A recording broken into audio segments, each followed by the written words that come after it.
Before discovering minimalism, my shopping was all over the place and I had two biggest issues. The first one is that I was just impulse buying everything. If I saw something cute, I just had to buy it. But then on the flip side, I also remember overthinking before buying something and I was just kind of freezing in a store and I was unable to make a decision. That's why I spent a lot of the latest 10 years working on improving my shopping habits, and I developed a shopping checklist that I use now before I buy anything. And for me, these questions are absolutely life-changing because they both tackle the practical side and then also the deeper psychological side of shopping. So today I'm gonna give you the 7 most important shopping questions you can use before buying something new. Before I jump into the first question, I also wanted to mention that the order of these questions is really important. This is almost like a checklist, so if you ask the first question and you pass it, then you can move to the second one, to the third one, until you come to the end. So this is something to keep in mind, and now we can start with the questions. Now, the first question is something I talked about before, and it's really the most important one, and that is to ask yourself, do I want to buy this because I need it or because I want to change how I feel? This is crucial because we all know by now that we don't only buy things when we need them or want them, but when we want to change our emotional state. And I actually did that a lot in the past. That's why I was kind of struggling with impulse buying. And I really had to figure out and really discern between when I'm buying something because it's gonna make sense for my closet and my style, and when I was buying purely to change how I feel. So obviously, if you answer this question, no, I'm not really looking to change my emotional state, but I really need something for my wardrobe. If this is your answer, then you just move to the second question. But if your answer is a little bit different and you've noticing something inside of you saying, okay, yeah, something is going on underneath. Now in this situation, you're gonna ask a few more questions so you can get to the bottom of this. The first one is that you ask yourself, what feeling am I looking to get out of this? Because knowing you want to change how you feel is not enough to actually make sustainable changes in your life. You actually have to know specifically what kind of feeling are you looking to get. And then once you identify it, you can then ask yourself, how can I get this feeling by doing something else? So this way you can get a little bit more creative and you can start thinking about healthier options to the shopping so you can actually change your emotional state in a more healthy way.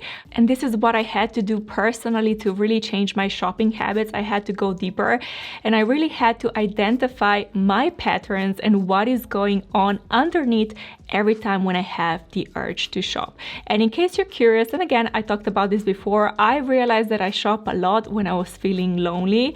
And because my husband was traveling a lot back in the day, I remember every time he went somewhere for 2 weeks or 3 weeks, I ordered a few parcels from different stores that would arrive while he was away, so I would have something to look forward to. So once I realized that I have the loneliness problem, and also I realized that I was feeling bored a lot of the times, and that's why shopping was bringing a lot of excitement in my life. Once I realized those things, then I could find healthier alternatives and I could find something a little bit better. So again, this is my recommendation for you. And if you want to take this question even deeper, if you really struggle with impulse buying, then I suggest that you keep a shopping diary. So every time the urge hits, you go through this question. And by doing this, you're going to uncover the subconscious patterns, and then you can actually change your life. Because even though we might think we can shop for many different reasons, maybe we're stressed, maybe we're overwhelmed, maybe we're lonely, we're bored.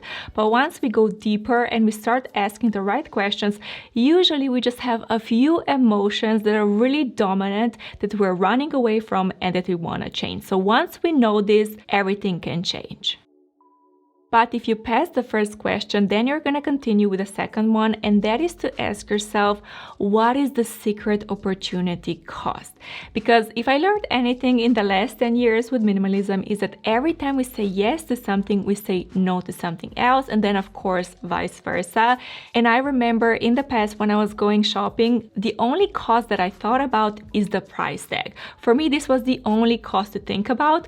But now with experience and decluttering and all of that, I've realized there are many different hidden costs behind buying something new, and this is something we want to ask ourselves before we spend our money and bring the new item home. So for example, maybe the item you're buying is really expensive, and this can translate into many different variations. For example, if you're buying something expensive, even though you can technically afford it, maybe the cost you're going to be paying is you're going to be overprotective of this item, and every time you're going to wear it, you're going to be really careful not to ruin anything or not to damage it. Or if you take it even further, you stop wearing this item altogether because you want to keep it nice and pristine. But then on the flip side, maybe you're buying an expensive item and you don't have the money to really afford it, which means you're going to be paying with your peace of mind, with stress, and potentially even debt, because this is something that can happen for a lot of people. So this is example when it comes to money, but then of course we can have other costs as well. Maybe the item is really hard to clean, so you're gonna pay for that item with your time, with special detergents, and with your energy that you just don't have. Or maybe you're gonna have to dry clean it, which again, it's gonna take a lot of time, energy, and then also money just to maintain this item. Or if your closet is already full and you keep adding new pieces to your wardrobe, even though they're not that expensive, they're not hard to maintain, you can start paying the price with the decision fatigue, because every time you're gonna open the closet, you're not gonna know what to wear, and you're gonna experience just a little bit of stress every single day. So that is the hidden cost. Or again, if you have too much stuff in your wardrobe, you're gonna spend a lot more time cleaning and organizing and doing laundry, and also you're gonna feel stressed and overwhelmed all of the time. So when you have a new item that you want to buy, always ask yourself, are there any hidden costs and what they are, so you can determine for yourself, is this item worth buying or not? And then if you realize the hidden cost is not really a problem for you, you can move to the next question, which is very practical, and that is to ask yourself, is this item a gap, variety piece, experimentation piece, or an upgrade? These are the four most important categories when we're buying something new for our closet. And based on the answer, this is gonna really help you determine how much money are you willing to spend on this item, and also, is it even worth buying this item in the first place? For example, if you realize this new item is gonna close the gap in your closet, for you this is a huge indicator that you have to make sure this item is gonna be really good quality, that it's gonna last you a long time, and that it's also going to be versatile enough so you can create many new outfit formulas. But if the item is variety piece, for example, in this situation, I suggest that you pause a little bit and think about if you even need it, because this is a mistake I did in the past as well. But usually when we have something that we wear all of the time, we start thinking we need more and more variety. And then we go out, we buy new pieces, all excited, only to realize that now our cost per wear for single item is going way down. And now we're wearing these items only once or twice a year. So when it comes to variety, you always have to think about how many pieces you already have in your closet and what is going to happen with your cost per wear. But if you identify that the new item is more of an experimentation piece and is something that you really want to test out for your style to see if you want to have it in your closet or not, now in this situation, I recommend that you really don't go overboard when it comes to the pricing. You want to go a little bit cheaper because you don't want to splurge on something you're not sure about. And even better, if you can find experimentation pieces secondhand or in thrift stores, that is going to be perfect, because you can really test out a new style without splurging. And then once you have it in your closet for a really long time, then if you know it's working for you, you can splurge it. If not, you can simply declutter it. And then lastly, if you realize that this is an upgrade piece, meaning that once you bring it in, you're gonna declutter something else, which means it's kind of a replacement, and it doesn't even have to be the same style, the same color, the same anything. You can simply say, okay, I don't really like my skinny jeans anymore, so I'm gonna get an upgrade in a different silhouette, and once I bring that in, I'm gonna declutter the skinny jeans, for example. So when it comes to upgrades, the requirement is that once you bring it in, you declutter the old piece, otherwise it doesn't count as an upgrade. And for me, this is really helpful because when I'm buying something new, I have to make sure I like it a lot more than the piece that I currently have in my wardrobe. And I would recommend the same for you. If you're looking at upgrades, make sure you're really excited to bring it into your closet and you can declutter the old item with peace of mind. And now that we're kind of in the middle, I also wanted to ask you that if you're enjoying this video, that you give it a thumbs up. And also, I'm curious, what is your favorite shopping question that you can always rely on? If you can let me know in the comments below, I would really appreciate it. Thank you. And now the fourth question is very simple, and I talked about it before, and that is it 100% yes? As I said, very simple, but very, very effective. And you can do it two different ways. If you prefer to go with your gut instinct, you can simply kind of close your eyes and think about, okay, is this an absolute yes? Do I feel in my body that yes, I want to get it without any doubts, or do I have some hesitations? This is option number one.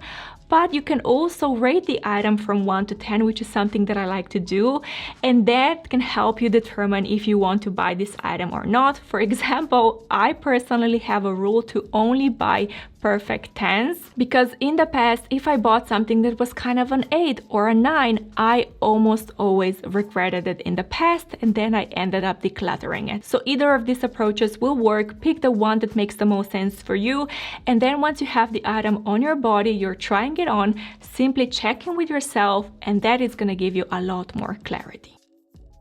But then to the tricky part, because even though we may love the item and it's 100% yes, it still doesn't mean that we should get it, because we also have to think about our circumstances. And that's why we have question number 5, which is, does it suit my current body, my current lifestyle, and my current style?